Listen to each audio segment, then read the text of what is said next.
Right, welcome back to part 3 on this xl125s, and it's not a bad day in the UK. Hopefully it ain't going to pee down on me.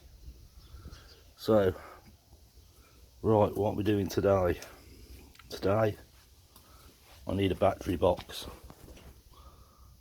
to go fit there. So that's my plan today, is to get battery box made. So parts that have come in so far: switch is finally turned up. I've got a switch to play with later on. Let's just get rid of that.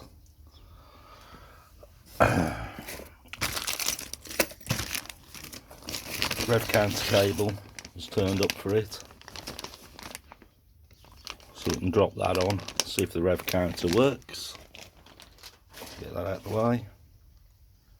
The xl125, there's a new carb turned up for one that is buried underneath that lot. I went to go out on it the other day, put the carb on, and it just peed fuel. So I ain't messing around. I just ordered a new carb for about £12. So then I jumped on the 185, and that done exactly the same. So I ordered a new kit for that. I wasn't going to buy a new carb, we'll just put a new everything for that in the middle of the carb. I was out the other day and I come across this brand new lens on it, really nice condition, and brand new gasket with it.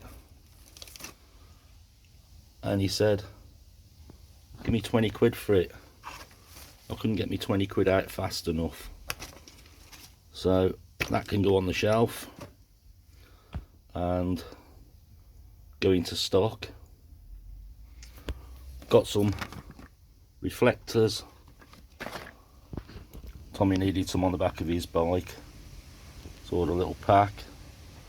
I need one for here, for the XL we're doing just at the minute. So we'll get rid of that out of the way, and that's what I've got. Piece of Zintex. We'll make a battery box out of that. I'm just going to crack on with it because it could take hours to make it, and I'll show you the result when I've done it. It's possible. I used to be a fabricator, so let's see what we can come up with. Well, welcome to my world again. That 2-minute job of just undoing a screw has turned into that. When I put the bit into it, turned it, snapped the bit stayed in there. Now I've got to find some way of getting that out of there. Alternative is, when the case comes off, drill it from the back to do it, but at the minute I'm stuck. Right, this rev counter has given me so much grief. Right, that casing's going to have to come off at some point to be cleaned up. So I've got another casing here.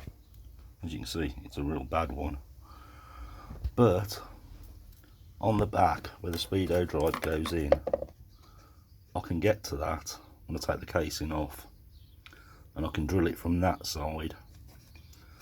That way I should be able to get it out and put a new one in there. But because the bit that went in here snapped in there, it's harder than what my drills are, so I'm gonna have to go from the other way. But that'll have to wait for another day. I want to crack on with other stuff. Right then, I said I was going to build a battery box, and I have. Look who's come to see me, old Lurgy Bill Feeling rough, Bill? Very rough, Andy. Very rough, mate. You got that virus. Yes, Andrew. What's it called? A cold. Man's flu. Man flu. You got And I'll get the worst of all the colds. Yeah, you always suffer bad with them. Yeah, I do. Right, battery box built, painted, done. So we'll get that fitted in a second. Okay, there's the battery box fitted, and battery drops straight in, and what I've done, I've just put some hooks on the side, and we'll just drop that on like that. A couple of laggy bands, and that is solid as a rock. As you know, they're really hard to find, the battery boxes for these bikes, so just make your own, make it up as you go along. Okay, some days you just got to walk away, because I know this is going to fry my brain for a bit. I'm not in the best frame of mind for doing it. So this lot here, plugs are totally different from the new switch, so everything has got to be cut, spliced, soldered onto this one, so everything will work. And at the minute I just ain't got it today. I just can't get into it. So the best thing to do is walk away from it. It's just not worth messing with when you're not in the right frame of mind for it. So that's what I'm going to do. Well, it's another day, and let's see if we can get into this wiring today. I've been thinking about it and maybe come up with a plan that if I nick that out of there, if I desolder it and desolder that one, resolder it up, keep the original switch, and see if that'll work. It saves messing around with any of the wiring. What I've got to hope is this will fit in here, because this one's an aftermarket one, so I'm not too sure until I desolder it and try it in that. That way it should save me a load of time, I think, and a load of effort. So that's what I think I'm going to try first. Sometimes it does pay just to walk away. I mean, yesterday I was thinking about splicing all the wires here from this one into that one. The simple fact is, now I've got a clear head, that seems the most logical way of doing it. So when you get frustrated or don't feel it, walk away, think about it, and sometimes the next day it just seems that much simpler. So wish me the best on this one, see if we can get it to work. Right, got the switch and it's the wrong shape, so what I've had to do is mould that. It looks a bit rough, but it'll do the job. I had to mould the switch, this switch, in to the right shape to take that switch. So now I tried a Dremel, I tried all sorts. The only way I could do it was heating up a screwdriver and moulding it that way. That's why it looks like that, and then filing it back into shape. So what I'm going to do, I'm waiting for Tom now to come and hold the wires so I can resolder it, put the switch in. Hopefully we've kept the original switch and just dropped the new switch into it. So I'll bring you back a bit further on. Right, that was a pain up the arse. Anyway, the switch is in and works both ways. I have tested it down here on the block and it's working, so that has got to be fed back through into the headlight and plugged back in, and hopefully that should do the job. Well, so I'm back to where I started with neutral, on, but now I have a switch, and it's piqued my interest of whether I could do the same again in here. If I had another one of them switches, fit it to that, although it's for an indicator, we just wire it different. It may be worth a little investigate. So I think that's what I'm going to do. If it means buying another switch, I think they're about £9, then it might be worth doing that, because I can't find one of these genuine Honda ones or even a reproduction one, so it may be worth £9. Right then, let's find another job to get on with. So I had a little bit of a mess around, and now we have chain guard on, so that's one less job. All this is going to come apart again, but I'd just like to get everything in order, so when it's stripped again, everything's just bagged and tagged, so we know where everything is. So when it comes to rebuilding it, if we powder coat the frame and stuff, then everything, we know where everything is and is working before we do a rebuild on it. But yeah, spent, you know, I don't know, bit of time looking for nuts and bolts. I must go and fetch more nuts and bolts, because my stash is going down, so I'm gonna have to pop out one day and get a load more fixings. But yeah, she's coming on. Yeah, just one more thing. If you want to get in touch with me at any point, I am on Facebook on Andy's XL Restorations. So you can find me there, and I do upload some of the videos there. So if you want to get in touch, you know where I am. Right then, welcome to my paradise.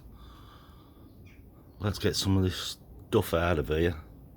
Let's do some work to this bike again. See if we can get that broken Rev Counter bolt out. Try and get that sorted today. Right then, time to move everything. So ask me how it's going with this Rev Counter Cable and getting this bolt out. Been on it hour and a half. Used every trick in the book, but you can see that how mullered it is, but I'm getting there.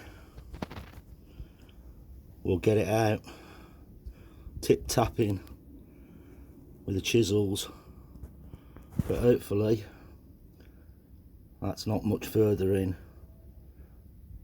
I'll show you when I get it out. Well, eventually I got it. I didn't give up, I just kept going. But yeah, we've got it out now. Next problem is getting that out from there, because that seems like that's seized in as well. So let's see if I can find something to grip on that and give it a whittle. So eventually I got it off. Got the mole grips on it, as you can see there where I bit onto it, and got it out. There's the rest of it that's broke. That's worth keeping, because on some speedo drives that's the bit that breaks, so that can go in the box. And that is the mullered screw, and I reckon that's stainless steel.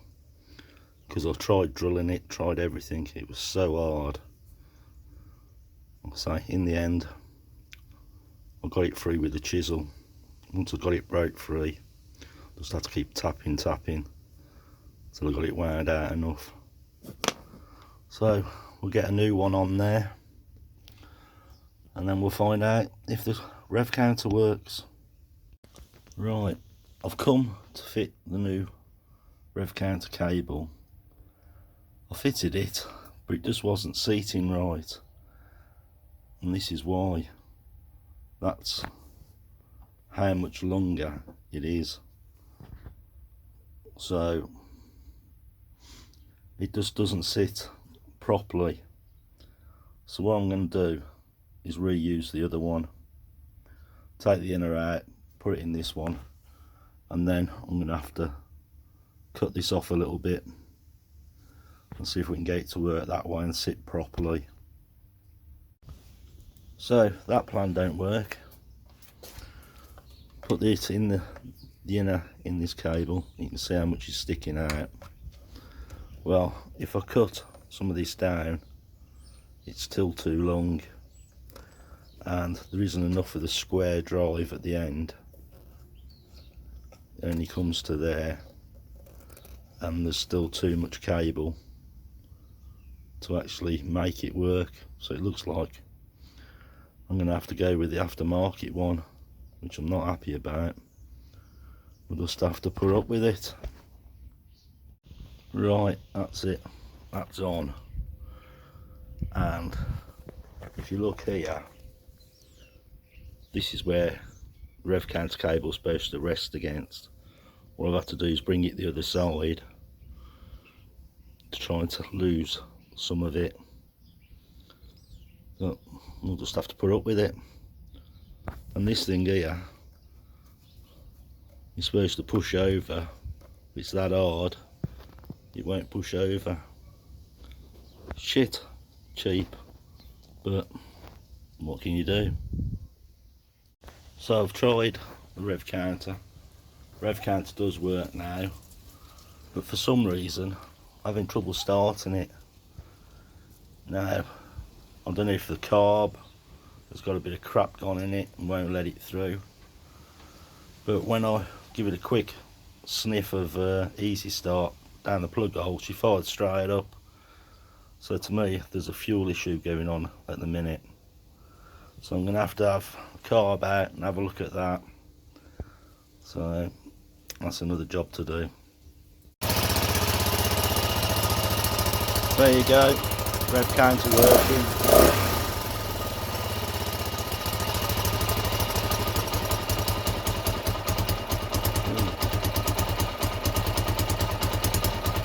There you go.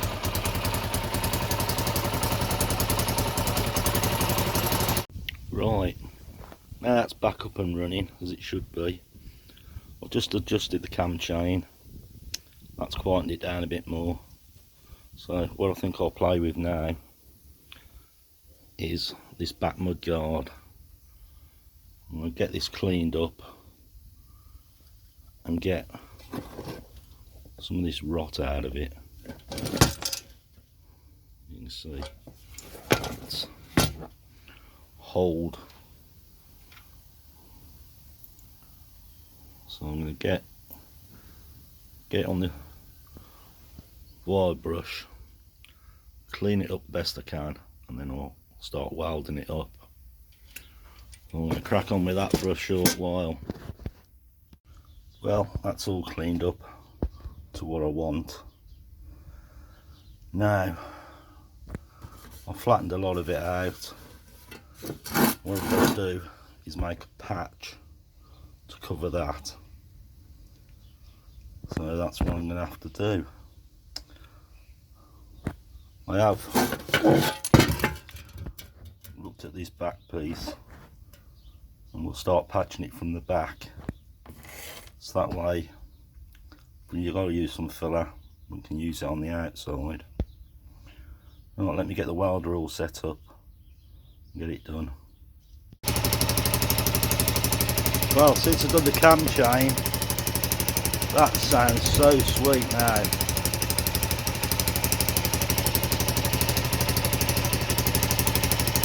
sitting there ticking over lovely.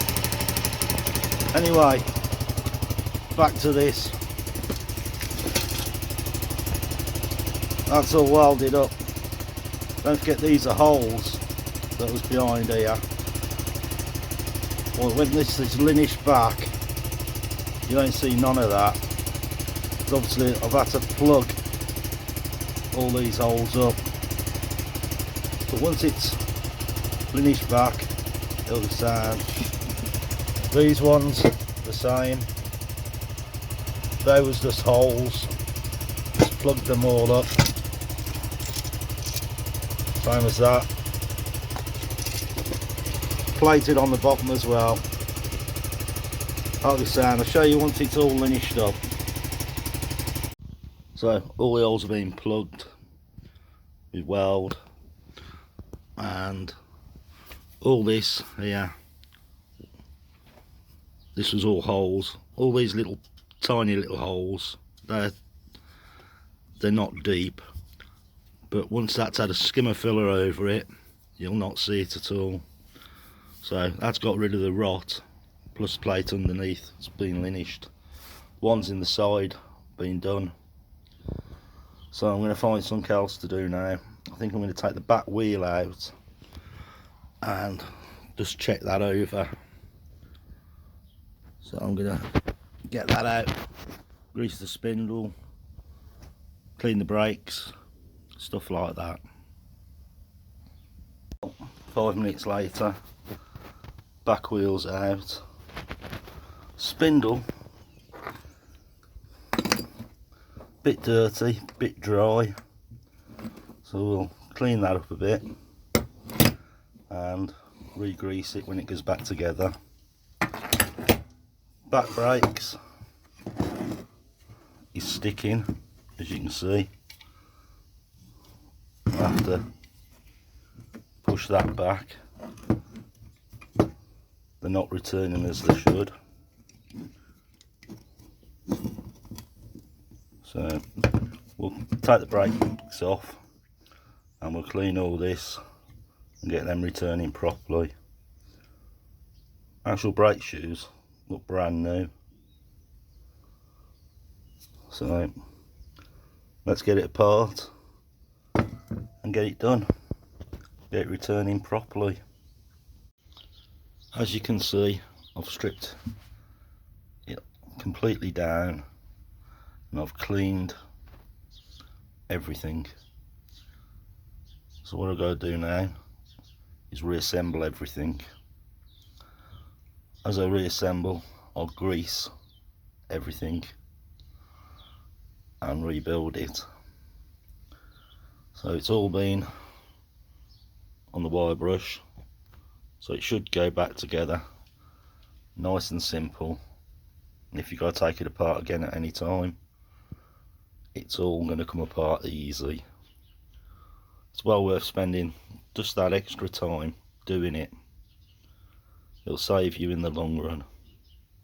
Right, let me start getting this lot back together. First part to put back is this. It's all greased up and that just drops straight in there. So that'll go straight in there, nice and free now.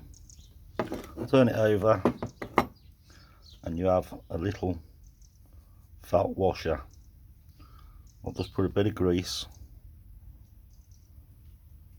in here on this side. Just, you can see, I'll just lay a layer of grease in there. Hard to do when you're trying to film it as well. But yeah, we'll just do that and drop the felt washer in there. Right, let me get that done. Right, that's back in there now. Now, next thing to go on is the brake wear indicator. Now, if you look where the witness mark is, you can see where the slots are. That has got to line up to that. You can see that, it'll focus, there you go.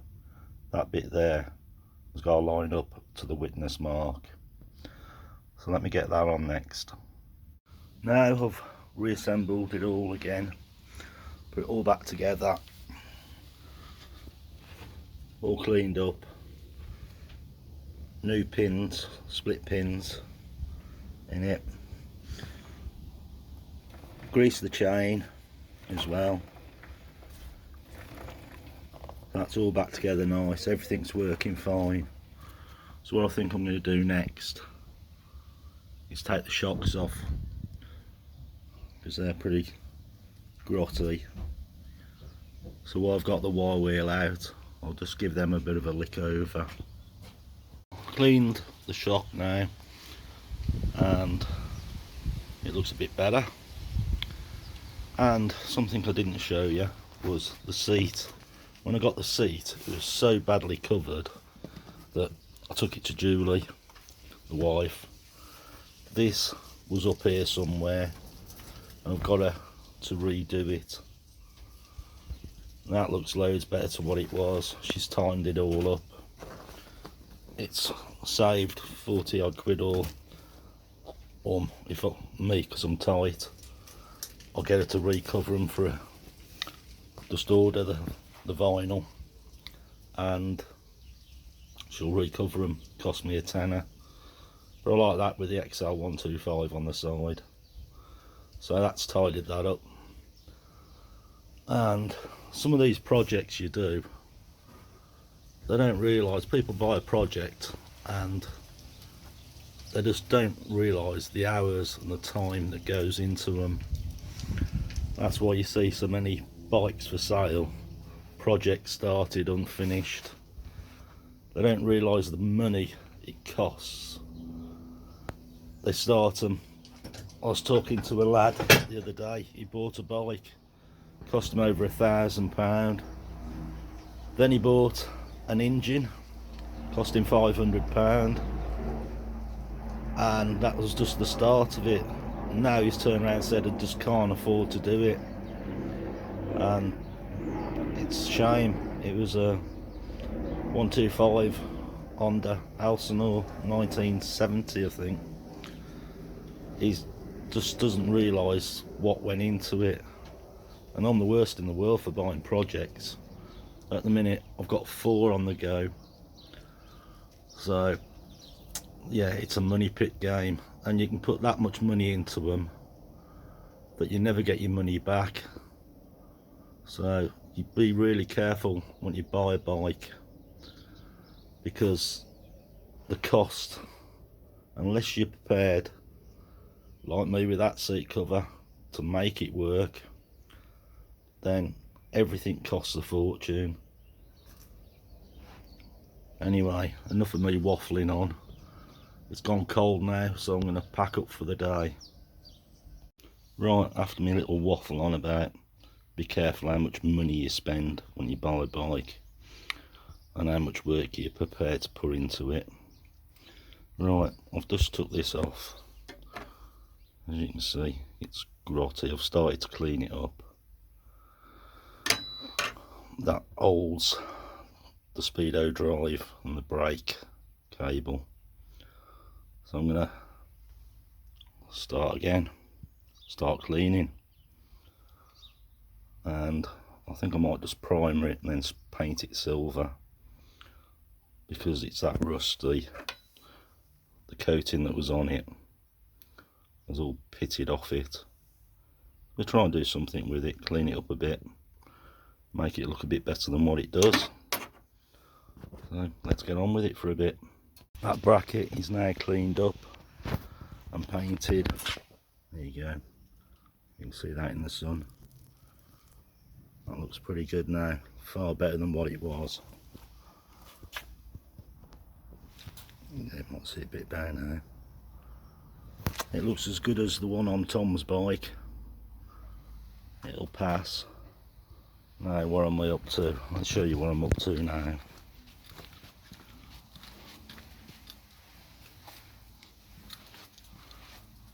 Right, we have this backlight. It's not a genuine one, but it's near enough for what we need. So what I've done, I blew a dust of white primer just on this back mudguard. Probably struggling to focus. I've placed, hold tight, this on there to where I need it. Drawed around it so I know where it's got to go, because underneath here we have the holes. We've got to find some way of mounting it. So then I'll cut a pattern, oops, off the back of this and just pushed onto it on the cardboard, so it showed me where the holes was going to be. So what I'll do next is I'll place it like so on the mudguard, and then I'll know exactly where to drill my holes to mount it. But before I can mount it, I've got to strip it right down, find some sort of fixings for in here. Right, let me carry on for a little while. As you can see, I've stuck the template down on where it should be. Centre punched them, and now all I've got to do is drill them, and that way everything should line up. Fingers crossed. Well, there you go, that's on, just placed on. Just put a number plate on there just to see what it'd look like.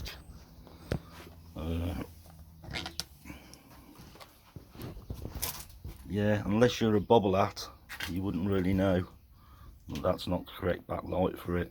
It might be for one of the Italian ones, but this is an English bike as far as I know. But yeah, I think we'll get away with that. Oh, it's just placed in. Anyway, thanks for watching, subscribing. Welcome to all the new subscribers. And like I say, I am on Facebook on Andy's XL Restorations. If you want to get in touch at all, if you've got any parts you want to get rid of, I'm always interested. So wait for the next one.